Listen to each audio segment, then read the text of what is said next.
جب بندہ عزت سے سر جھکا دیتا ہے اللہ کی رحمتیں بندے پہ نازل ہوتی ہے۔ ایک روایت میں آتا ہے جب بندہ نماز کے لیے کھڑا ہوتا ہے، ابھی اس نے سجدے میں جانا ہوتا ہے، ابھی وہ قیام ہی کرتا ہے، اللہ فرماتا ہے میرے بندے کے گناہ جو ہیں اس کے بدن سے نکال کے ایک سمت کر دو، تاکہ میرا بندہ اس حالت کے اندر میرے حضور حاضر ہو کہ وہ گناہوں سے پاک اور صاف ہو۔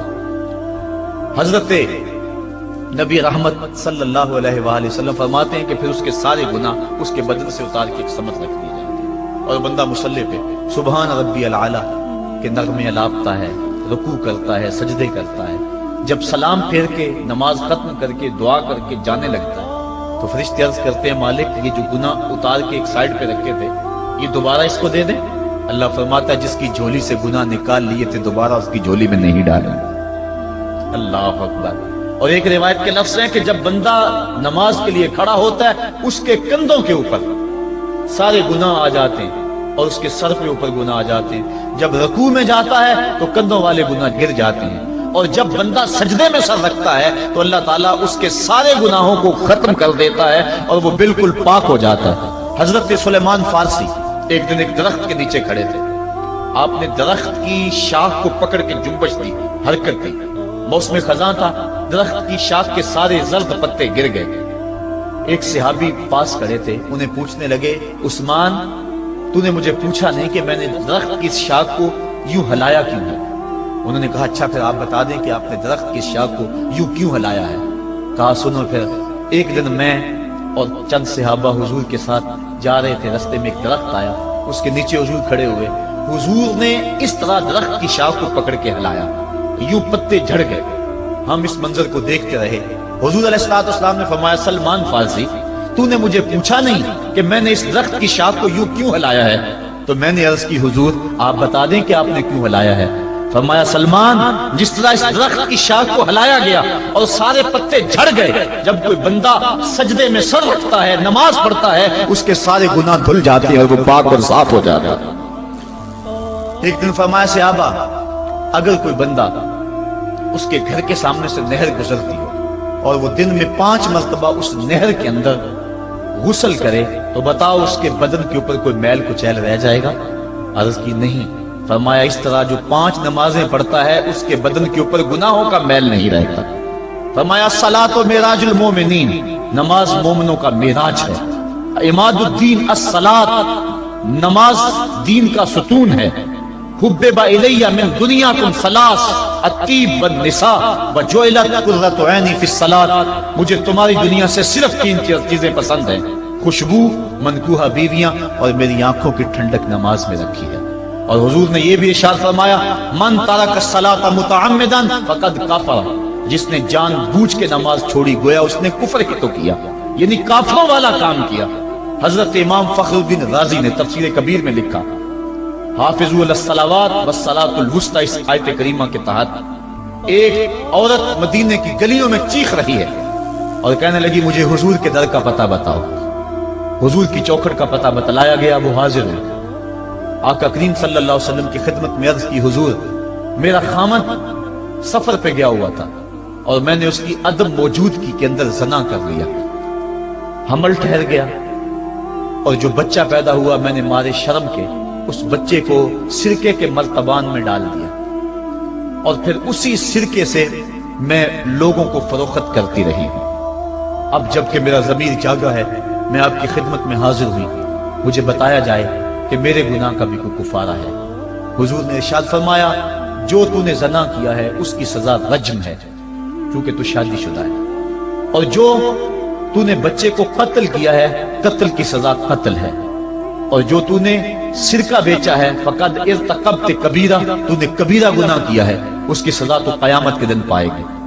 اس کے بعد حضور فرمایا ان تینوں گناہوں کی یہ سزا ہے، لیکن جس طرح تو گھبرائی ہوئی آئی تھی میں تو یہ سمجھا تھا شاید تیری نماز اثر قضا ہو گئی ہے۔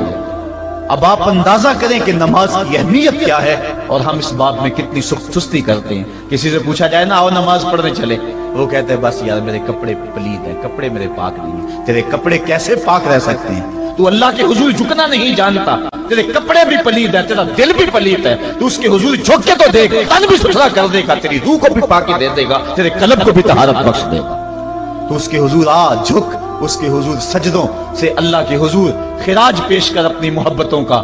جب بندہ سجدے میں سر رکھتا ہے اللہ فرشتوں میں فخر کرتا ہے، میرے بندے کو دیکھو نا، بالآخر میرے حضور ہی جھکا ہے نا، کتنے گناہ کیے اس نے، کتنے جرم کیے اس نے، لیکن بالآخر میرے حضور آیا اور اپنے گناہوں کی معافی مانگتا ہے۔ فرشتوں گواہ ہو جاؤ، میں نے اپنے اس بندے کی مغفرت فرما دی۔ تو اللہ کے حضور نماز پڑھنے والا، بلکہ ایک روایت مسند امام احمد بن حنبل میں موجود ہے، حضور فرمایا جب بندہ نماز کے ارادے کے لیے اٹھتا ہے اور وضو کرنے کے لیے، جب پانی کا پہلا قطرہ چلو پہ لیتا ہے، جو ہی اس کے بدن سے وضو کا پانی چھوتا ہے اللہ اس کے گناہوں کو معاف فرما دیتا ہے۔ جس نماز کے قصد کے لیے اٹھیں اور وضو کریں اور پانی چھوتے ہی گناہ معاف ہو جائیں، اگر اس نماز کا اعلیٰ درجہ سجدہ کر لیا جائے تو پھر مالک کی کتنی رحمت نازل ہوگی۔ یہ کتنی بڑی دولت ہے، یہ کتنا بڑا سرمایہ ہے جس سے ہم لوگ محروم رہ جاتے ہیں۔ آؤ اللہ کی رحمتیں سجدے میں ڈھونڈے، سجدے میں پیشانی رکھ کے جب ہم اس کی رحمت کو مانگے تو وہ مالک ہمارے اوپر رحمتیں نازل کرے گا۔ آج پوری دنیا کے اوپر مسلمانوں کے ساتھ جو حالات ہیں وہ کسی سے مخفی نہیں۔ کوئی کہتا ہے کہ معاشی طور پہ مسلمان کمزور ہیں، اس وجہ کو بھی میں تسلیم کرتا ہوں۔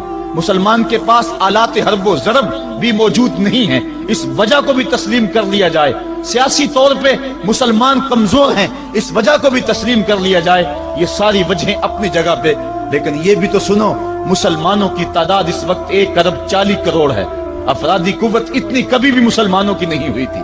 اس وقت مسلمانوں کے پاس ایٹمی طاقت موجود ہے، اتنی قوت عسکری کبھی بھی مسلمانوں کے پاس نہیں ہوئی تھی۔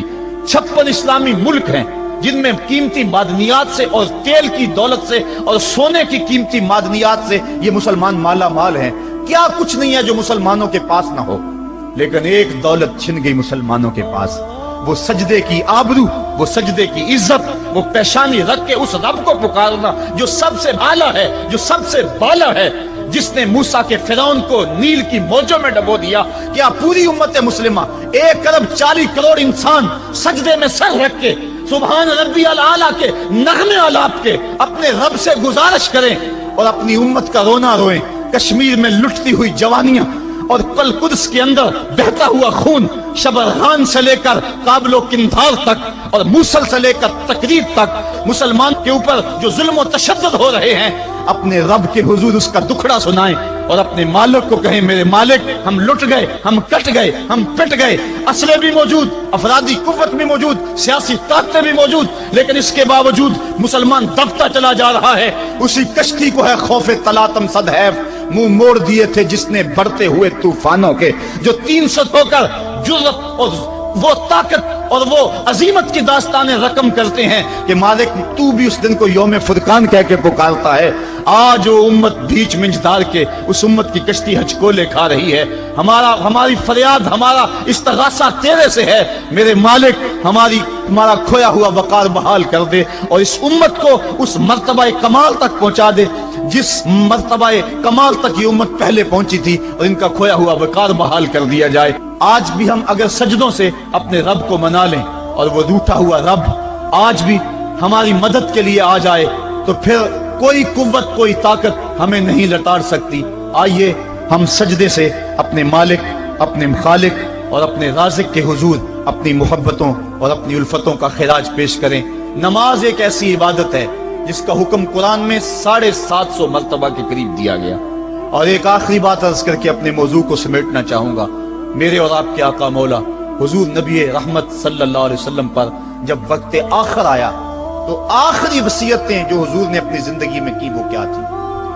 2 وصیتیں تھی حضور کی آخری، جب حضور ایام مرض میں تھے، اور آخری وصیتیں اس کے بعد حضور نے کوئی کلام نہیں کیا، وہ یہی تھا الصلاۃ الصلاۃ الصلاۃ الصلاۃ۔ لوگوں میں تمہیں نماز کی تاکید کرتا ہوں، میں نماز کی تاکید کرتا ہوں۔ اور دوسرا فرمایا جو تمہاری ملک میں تمہارے غلام اور تمہاری لونڈیاں ہیں ان کے ساتھ حسن سلوک کی تاکید کرتا ہوں۔ یہ آخری 2 باتیں تھی جو حضور نے ارشاد کی حقوق اللہ کے حوالے سے نماز اور حقوق العباد کے حوالے سے حضور نے کمزوروں کے حق ان تک پہنچانے کی تاکید امت کو دی، اور اس کے بعد پھر حضور انتقال کر گئے۔ آئیے ہم سجدوں سے اپنے رب کو راضی رکھیں۔ اللہ مجھے آپ کو توفیق عمل عطا فرمائے۔